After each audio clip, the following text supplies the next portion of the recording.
Indeed, it is the 21st day of June 2021. Good morning and welcome to the new look KBC News Check. My name is Njue. Thanks indeed for joining us. And of course, as you can see, it's a new dawn and of course, better things are coming up. We can only promise that we will keep them getting better. Looking at some of the tweets, you have already started tweeting on today's topic. Thank you so much. Remember, this is KBC. And today's focus will be education matters. And talking of education, first we'll talk about education and politics. You do remember a couple of days ago, IEBC Chair Wafula Chebukati did say that the law does provide, that was passed before the 2017 general polls, that MCAs and MPs should have degrees, or anybody seeking elective position should have degrees. Of course, it has elicited mixed reactions from politicians and also petitioners. And on today's show, we are hosting two of the petitioners who have gone to court to challenge that. And of course, there is another petition that was taken to Parliament, and there is an amendment bill. So we have a lot to talk about. Susan Thuku will be helping us with the sign language interpretation. And on the topic of today, on the first hour, that is what we'll be talking about. But on the second, still on education matters, the placement dilemma. Of course, we have seen a number of parents and even students raising issues on the same. And also we'll touch on government's efforts actually to ensure the 100% transition. So kindly at Njue at KBC, that is the Twitters you can use. And of course, a lot of your feedback, and I'll be sampling some of your feedback. Remember, for comments, suggestion, where you are watching us from, or even constructive criticism, welcome. So let me go straight to my panels. On my immediate left, we have Gloria Oroba, who is a governance and policy analyst and expert, and of course, one of the petitioners in one of the petitions at the High Court. And on my extreme left, we have counsel, advocate of the High Court, Shadrack Wambui. Good morning and welcome. First things first, let's first of all hear what IEBC Chairman Wafula Chebukati had to say in regards to the 2020 polls and the acquisition of degrees for MCAs and MPs. 6 elective positions. Come the next general election must have a university degree. We are soon finalizing an MOU between the 3 institutions, where all qualifications will be verified. All candidates in the 6 elective positions come the next general election must have a university degree. We are soon finalizing an MOU between the 3 institutions, where all qualifications will be verified. Welcome back, and straight to my guest, Gloria. Welcome to the program, and thanks for honoring us. Thank you so much for having me. Counsel. Yes, sir. We were with you yesterday at the High Court in regards to this petition. Yes, and I'm grateful to be here. Yes. Thank you. Kindly, let's first of all touch on that. Yes. Perhaps we can start with the lady. 2 petitions geared towards one outcome. Kindly, let's first of all, take us through your petition. Well, the angle that my petition is actually taking is that Section 22 of our Election Act, what it does by putting a minimum requirement of degrees for anyone who's running for elective office, what it does is it actually it disenfranchises, actually it marginalizes a constituency of people. We're talking about the youth. We just got the stats of how many graduates from KCSE are going to be absorbed into universities. And the fact is only 16% of all the KCSE candidates who completed this year are being absorbed into the universities for 2 reasons actually. One, because we don't have the capacity of, of public universities to absorb, to have a full 100% transition. Two, there is a minimum requirement in order for you to, get into a university. It is C+ and above. So what it does is, we've had our Minister of Education, and we've had all these other agencies, including the TVET Authority, Kenya National Qualification Authority, coming out and saying that, TVET should not be looked at as a way, because you failed, now you're going to TVET. In fact, as far as I'm concerned, the last press conference that our Minister of Education, Mark Goha, came out to speak when they were talking about the results is that technical and vocational educational institutions should actually be prioritized as one of the let's say prestigious institutions that you can take up as a youth in order to harness your skills and get into a sector where you can economically you can contribute to our economy. So what Section 22 does is that they're saying this whole 82 or something % of the youth are being locked out from the opportunity to actually run for elective office. That's the first thing. The other angle that my petition is taking is that aside from all the articles that we have quoted that clearly stipulate that all the Kenyans have, every Kenyan has a right to be elected, and every Kenyan has a right to be voted for. In fact, in Article 24 of the Constitution, you will go to see that they're saying the bills of rights cannot be limited, and if they are going to be limited by law, there should be reasonable and justifiable explanations as to why you're limiting that right. But they also point out that if there is another way to achieve whatever it is you're trying to achieve without limiting the rights of people, then it is preferred that you go that way, which is why I know that one of the reasons that this Section 22 was actually put out was to ensure that we have robust conversations and solid engagements in the National Assembly, in the Senate, and also in the county assemblies. And how do you get there? So what I'm actually lobbying for is the understanding that it is not the qualification, the degree that you hold, that actually makes you an analytical thinker. It is not the degree that you hold that actually makes you capable of speaking English and Kiswahili. We have seen a lot of legislatures who cannot even construct a sentence in our national language, Kiswahili. And yet, for me, I think if you're going to represent the people of Kenya, we have two languages, that is English and Kiswahili. So I'm just trying to actually, let's not look at it from a point of we are fighting Section 22. My petition is actually trying to say we do agree that we need a sort of minimum qualification for those who are going to represent the people in order to have robust conversations. But can we limit that minimum qualifications to an extent where we are not actually overstepping on the rights of the Kenyans? Yes. Indeed. And Council, this law was passed before the general elections in 2017. Yes. It was supposed actually to start in 2017, but Parliament petitioned, and actually it was actually pushed to 2022. That's more than 5 years since the law was passed. Now we're trying to change Section 22(1)(b) of the Elections Act. Kindly.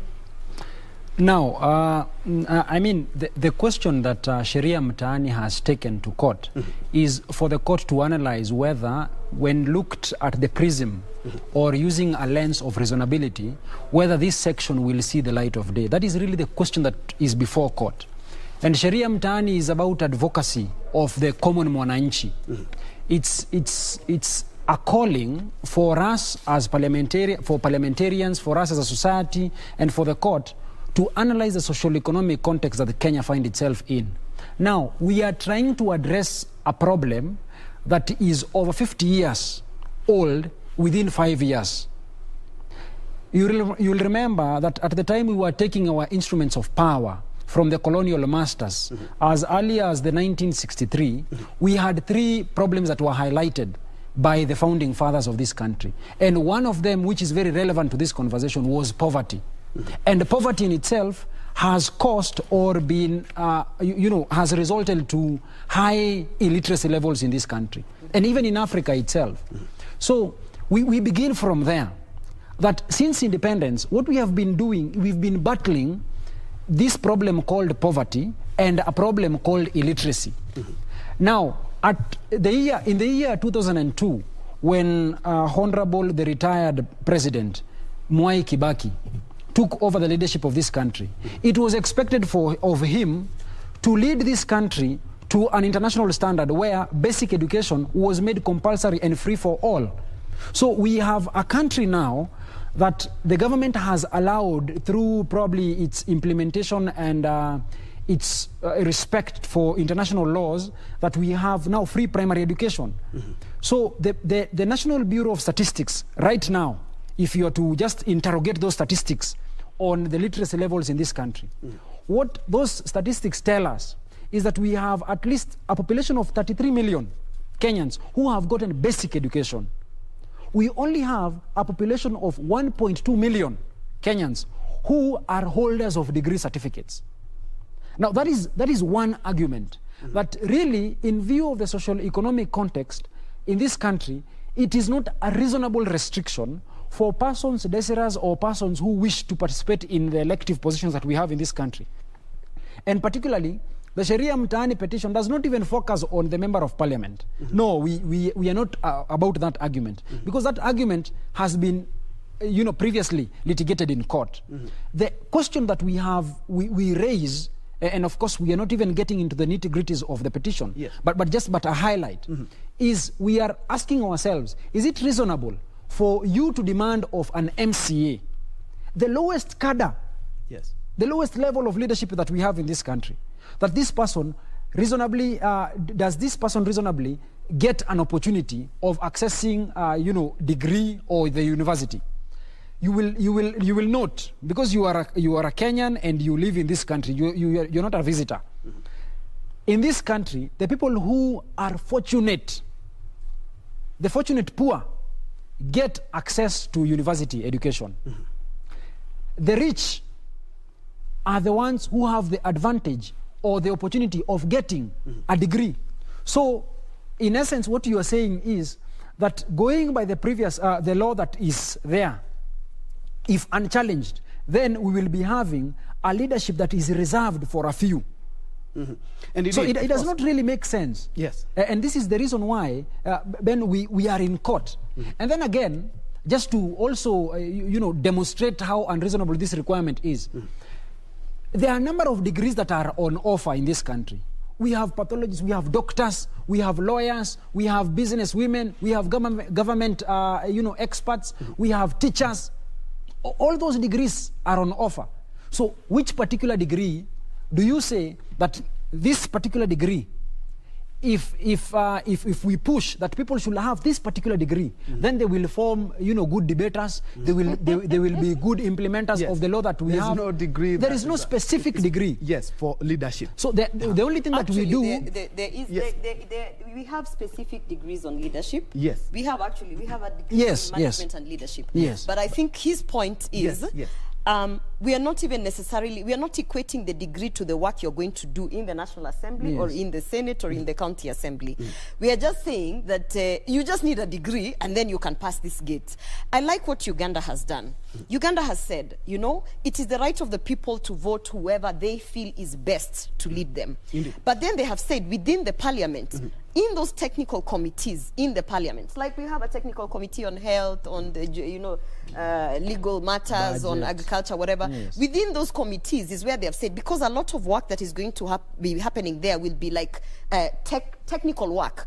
That is where they are basically saying, in order for you to be in that committee, once you're a member of parliament, in order for you to go and serve in a committee, you must have some sort of technical expertise within that field. And so that doesn't limit the leaders. What it does, it actually encourages you. If, for instance, myself, I'm running for member of parliament of Obasi constituency, if my passion is in social enterprises and the youth, then I will try and get and ensure that I have a degree relevant to that. So when I go into the technical committees within parliament, then I can say, okay, I have a degree, I want to serve in this technical committee, this is what I'm going to bring to the table. Indeed. And looking at leaders that we have, of course, most of them have degrees.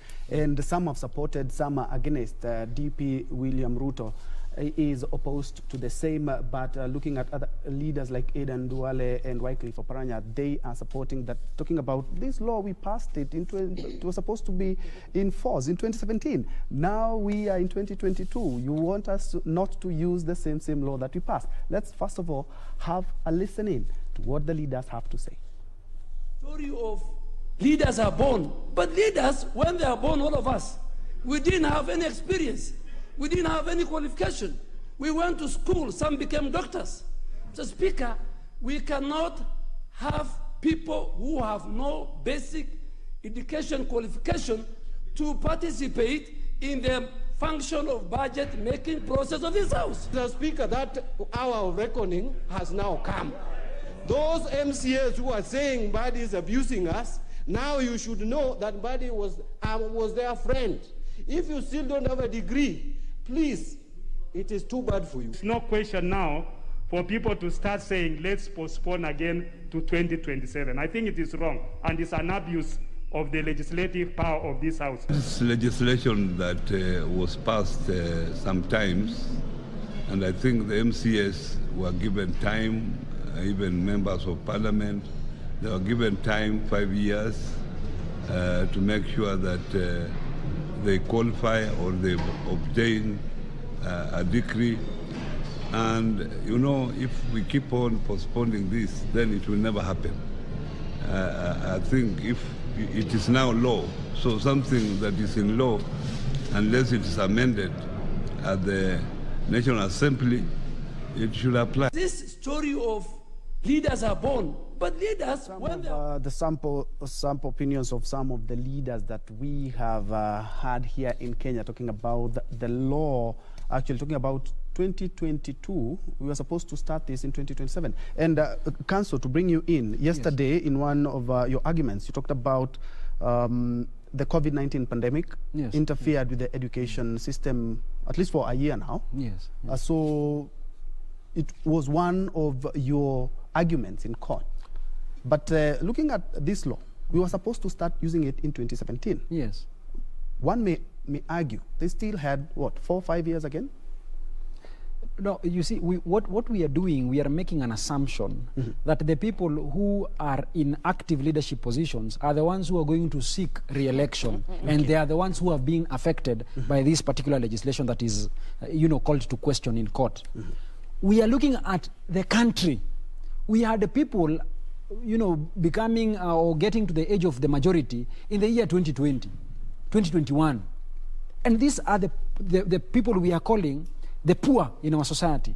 These are the people we are saying that due to the socio-economic context that we find ourselves in, they could not reasonably have had the advantage of accessing university education. You will remember that this government, the government of the day, even the previous governments, have not made secondary school free for all. They have not made university education free for all. So in as much as we have help, but you see there is a bridge that you must pass. You must pass through the secondary school for you to get to the university.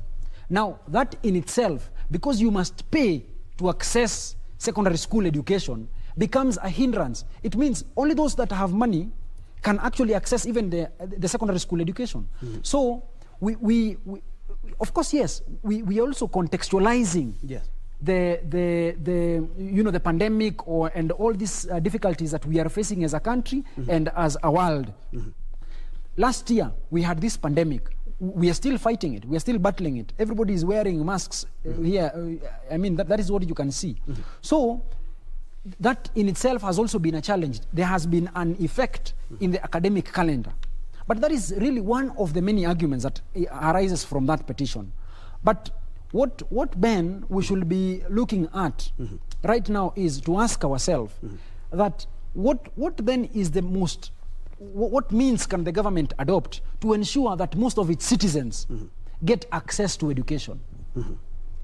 Democracy remains one of the means we have chosen for ourselves, in as much as it might not be the best, but at least from all the means of achieving a progressive society and reconciliation between ourselves, that is one of the many tools that we use as a people to elect our leaders.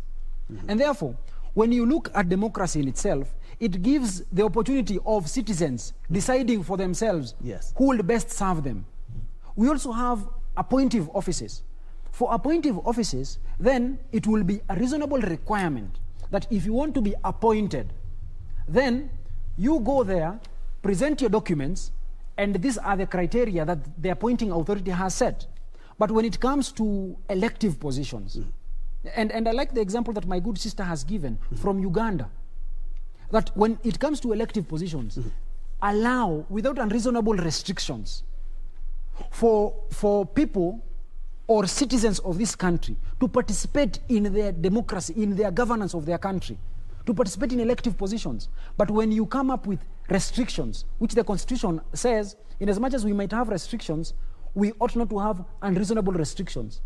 The Constitution itself has said that persons of unsound mind, persons who have been convicted of election offense 5 years prior to the elections, persons who who have not gotten to the age of the majority. Those are the people that the Constitution has said these people cannot participate in elective positions. But really, just also to give the viewers and the listeners an in-depth look at the petition that is before court, the argument that arises therein is the requirement to have a degree for the 6 elective positions is indiscriminate. The Constitution says, the Constitution proposes principles of equality and equity.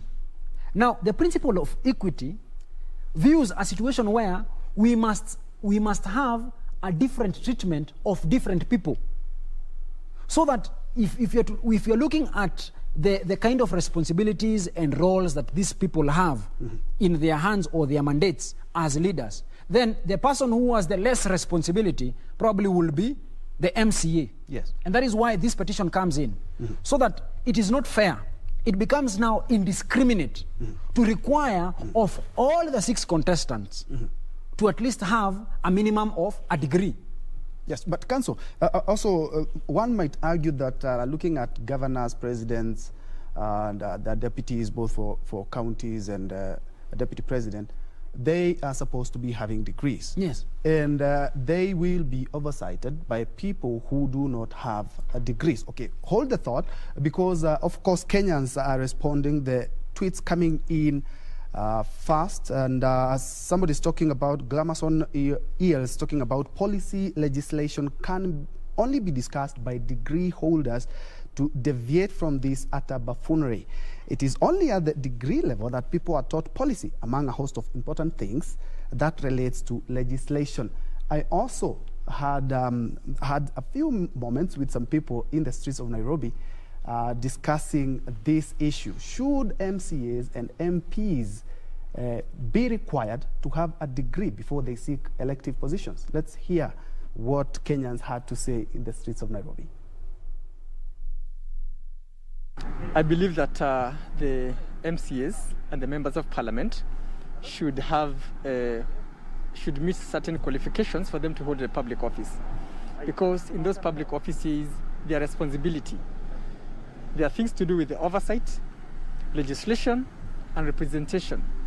And some of these things you cannot do if you are really not enlightened enough. There's certain level of education that a public office holder should attain for them just to be efficient in holding those offices. A degree is important. First of all, najua masomo pia vile tunaendelea kusoma, kuna ile knowledge mtu anakuwa nayo unapata. You know, you don't just take things anyhowly. Una learn pia atakuvalue watu, atakuvalue what you're doing, you know, your profession and knowing exactly what you're doing. So, atufai kuchukua tu watu just from anywhere ati mtu anataka kukua MP. It's important. Unaweza kuwa uko na degree lakini hauna ile uongozi, na kuna watu wako na hiyo uongozi na bado wanaona hiyo degree, lakini wamesoma lakini hawana hiyo degree. Kwa hivyo si lazima mtu ati akuwe na degree, lazima ukuwe tu na ujanja, umesoma ukuwe na ujanja. I don't think it's very important for the leaders to have degrees in order to lead well, because they should just be able to portray that they're capable of leading without corruption. I think that's the biggest problem in Kenya. As long as they're not corrupt and they're capable of delivering, it doesn't matter the academic qualification per se. As long as they're able to speak in English and Swahili, they're able to represent their people well and they're understood, it doesn't really matter.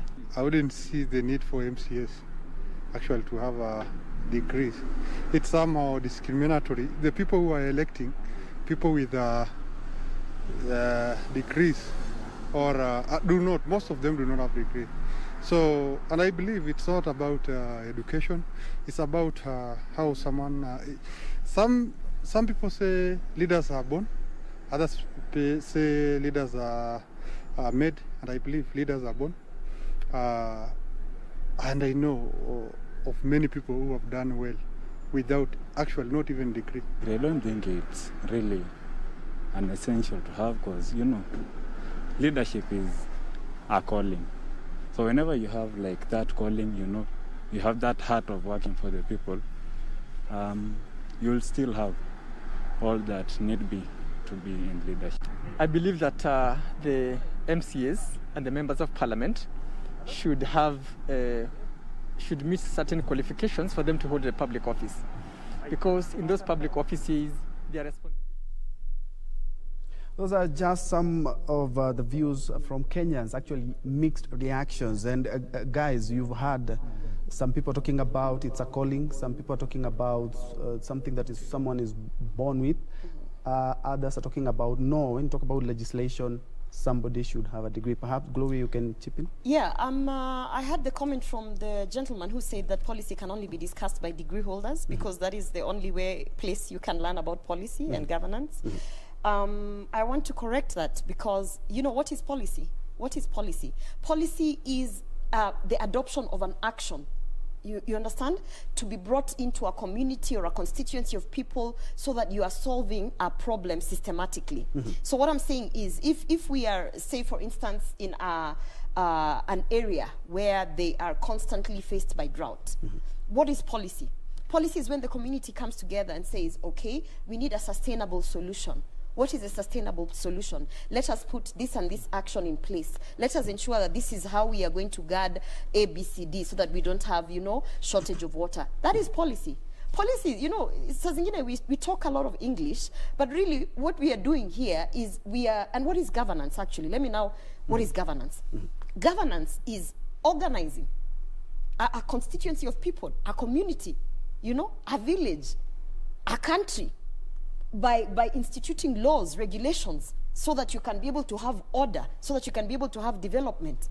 So are you telling me because a pastoralist, for instance, has not gone to a school where he has gotten certification on a paper that says he has a degree, are you telling me that a pastoralist cannot be able to organize their community based on the problems that they are having? Are you telling me that he has to go and sit in a classroom and get certified for him to think, okay, maybe now we need to move to the modern pastoralism kind of activities? No, that is not the case. And the other thing that is misleading, and that is the reason why you're seeing a lot of Kenyans confused, is that they equate education to classrooms. I want to remind Kenyans that since the pandemic started, we have understood the value or the devalue of classrooms. We have had periods, I think a whole year, of our students learning from home, not in a classroom, learning in their pajamas. Yeah, we've had our students, those who are not privileged enough to access those online classes, we've had them learning under the trees. What is learning? Learning it's acquiring information, acquiring new skills. That is what education is.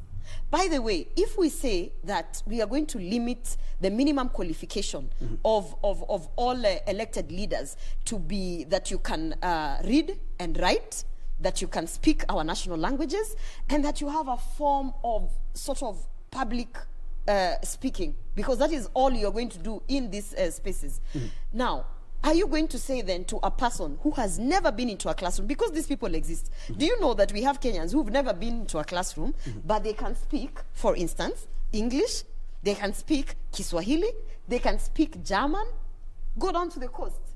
You have beach boys who've never been to a classroom, they speak German, they speak Italian fluently, they speak English, they speak Kiswahili, and they've never been to any formal kind of institution. So when we are saying that we are looking at qualifications, qualifications should not equate to buildings and institutions. Qualifications should be able, we should be able to assess you. You know, there should be some sort of regulatory authority. If it's not IEBC, if it is IEBC, the regulatory authority should be like, can you speak English? Tuambie, unaweza ongea Kiswahili? Can you read? Can you write? You have presented yourself, you have your clearances. That is how we should be assessing people. Indeed. Not because of the papers, because I can tell you there are many degree holders, even those who have sat through those classrooms 4 years to get the degree, who cannot construct a sentence in Kiswahili, who cannot construct a sentence, a proper sentence in English. So are you saying that person then is more befitting than that pastoralist who resonates with his people, who is able to converse in the national language, and who is able to actually institute policy that is sustainable and effective to his community? Indeed. That is actually the question that I want Kenyans to think about, so that when you're also thinking about education, don't think about education as brick and mortar classrooms. Think, and that's the reason we are going to the CBC curriculum. Yes. We are moving to the competence-based curriculum, and this is what many people don't know. The CBC curriculum that is being fronted by our Ministry of Education focuses on like 6 competencies. Among them is citizenship, which the same ministry has actually acknowledged that citizenship cannot only be taught in the classroom.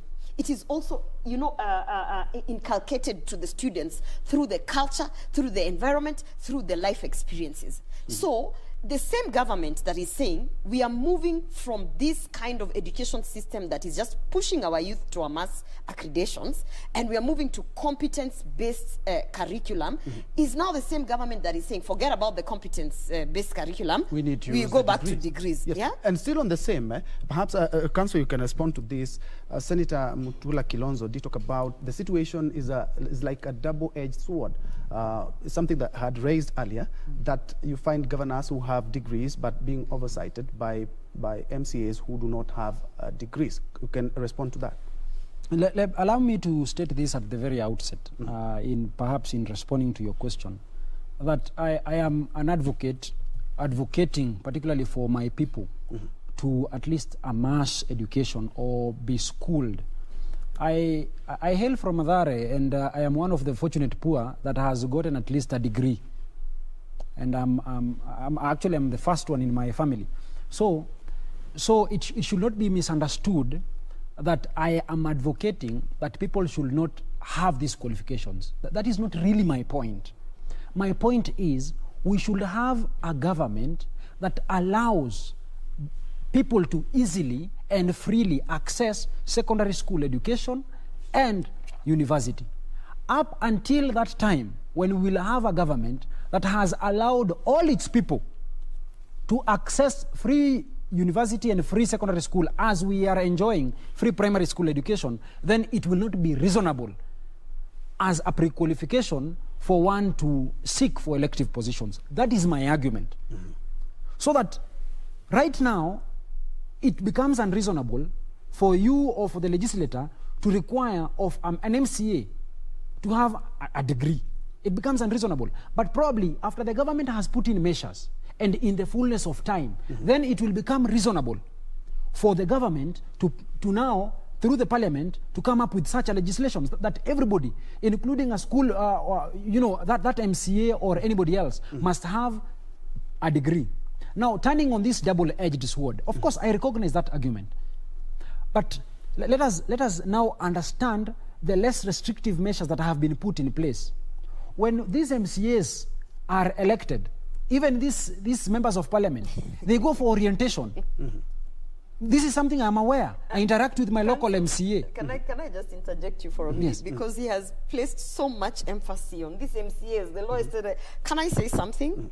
I think I actually look at it differently. Yes. The MCA is not necessarily the lowest in that food chain of elective positions. Because remember, the MCA will hold the governor hostage if they don't pass the budgets. The MCA will impeach you. The MCA will determine what kind of budgets that the governor are going to spend. So I actually, when he keeps referring to the MCAs as, this MCA, to me, if you ask me, this law is discriminatory across all positions. MCA not being the lowest, but I personally find the MCA seat the most powerful, if you ask me. The MCAs, the member of National Assembly, that is the MPs, the senators, as well as the governors, or even that of the president. I think that because all of those elective positions still come down to one thing, representation of the people, legislating enacting laws, oversighting the executive, or the three arms of the two other arms of government, they still come down to the they have synergies on their job description. Yes. And it is a bit strange that people are saying if the MCA is going to oversight the executive, and in the executive you have the ministers who have degrees, then maybe the MCA should actually have a degree. But we are in a democracy. And in a democracy, if you ask me, and that's the reason why it is very interesting to try and understand African democracies. In a democracy, it is not about academic that actually gives that oversight. You'll find an MCA from a completely abandoned ward that nobody knows about is the one who will come to impeach that governor. That is true. You understand? Yes, and there's something that is what I was trying to respond. Before we have a look at some of the responses there. Yes, you know, as lawyers. And also some of the issues or the orders that you would want. Earlier on, we talked about 7 Saba. That's exactly when the case will be heard. Yes. 7. Yes. And you talked about perhaps we'll get something that will also shake the political world. But before then, let's have a look at what some Kenyans are talking about. Namufueri is talking about, I support that MPs and MCAs need to have degrees. Imagine a Form 2 dropout discussing education policies and vetting officers. Does it really make sense? What does this person know about what he is discussing for the nation? To grow, we need quality leadership. We need degrees. Perhaps you can add on the same. Yes. Now we are common law lawyers, and I do not want to interrupt my sister. Now, but my point really is this. I do not underestimate the power or the influence that an MCA holds. Yes. That is not really my point.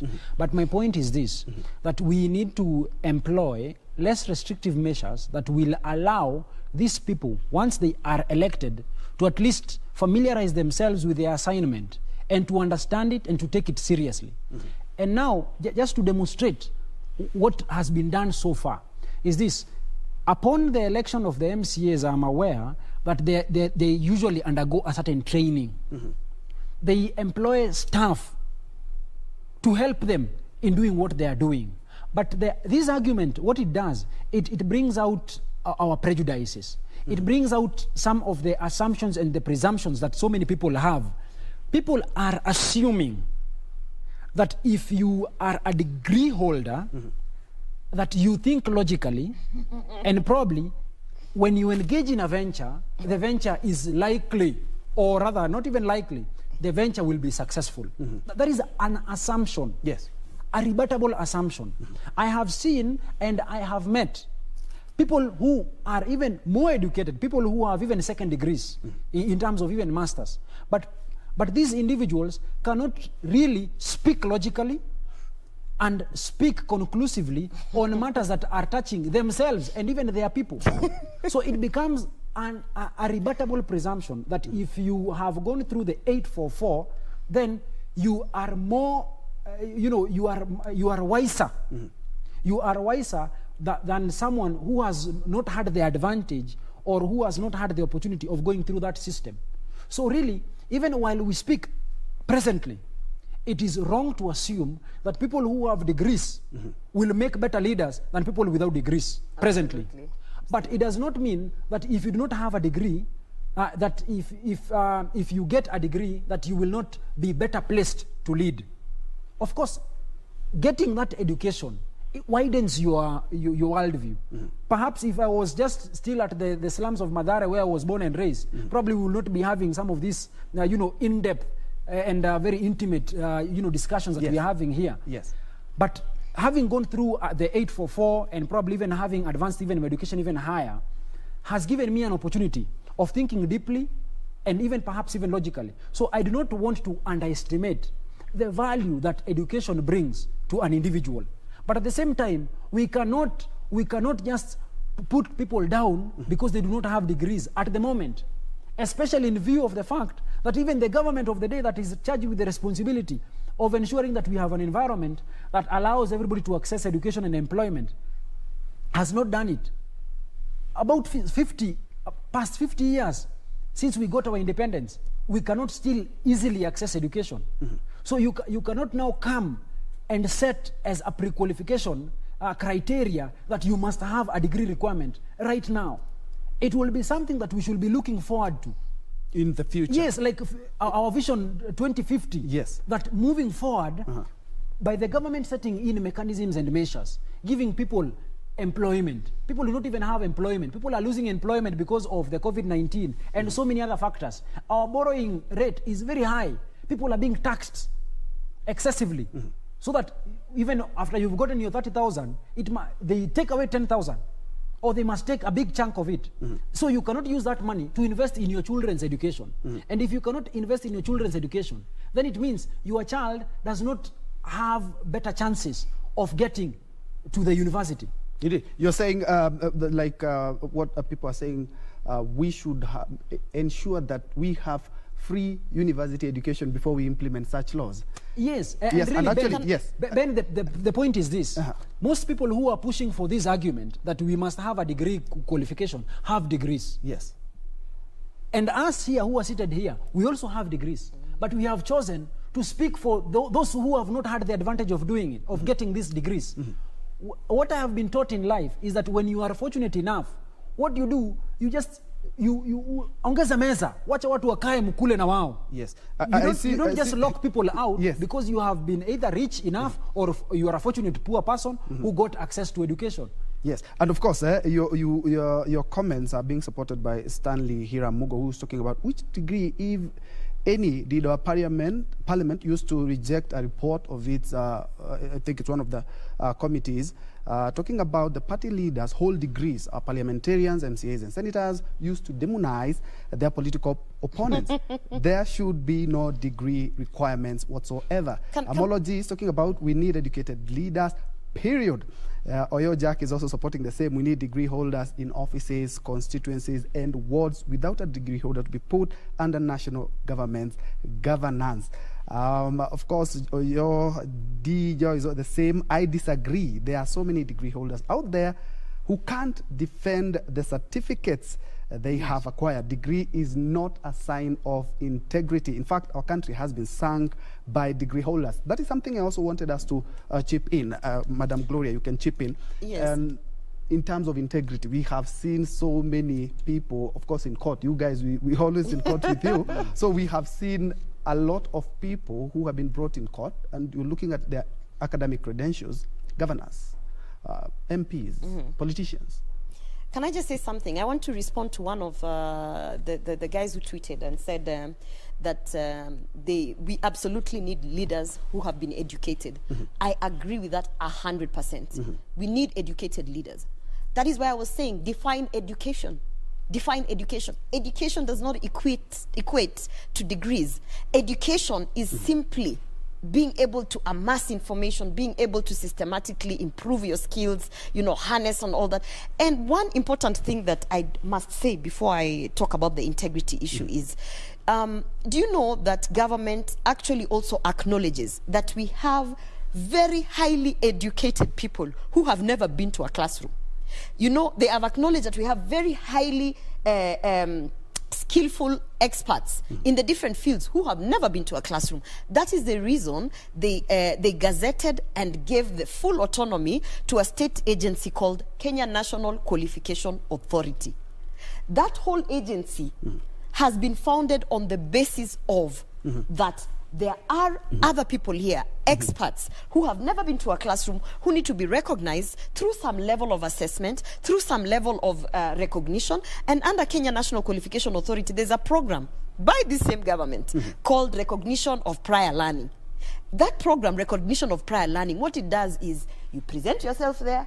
You've been an electrician, you have been a plumber for the last 15 years, you have been sitting in think tanks and managing projects for I don't know how long, and they are able to evaluate you and say, actually, you're an equivalent of a diploma, you're an equivalent of a certificate, you're an equivalent of a degree. So, you know, the fact that government has already recognized that they are experts who do not have paperwork but are actually economically empowering our communities with their expertise in itself is an argument enough to say that this Section 22 is absolutely going against what we are trying to push as progressive democracy, as progressive governance. Okay. Now let me talk about the integrity. Allow me Yes. to actually touch on just one, and then perhaps you can touch on that when we come back after the break. Okay. And also, the two of you have filed a petition at the High Court. I would like you perhaps... without Separate going- petitions. Yes, Yes. separate petitions. But I would like you guys to touch on what you want, or the orders you want Our given, praise. without even touching with Yes. on the nitty-gritties because of the interest of time. Indeed, Yes. you're watching Channel 1 News Check. Thank you so much indeed for joining. Somebody is talking about how can an MP vet technocrats? How will they be in budget committees, PAC, etc.? It's time we should get serious. Degree requirements should stand fully. Of course, remember, it is the law that was passed just before the 2017 general polls. We're taking a break. We'll be right back. Keep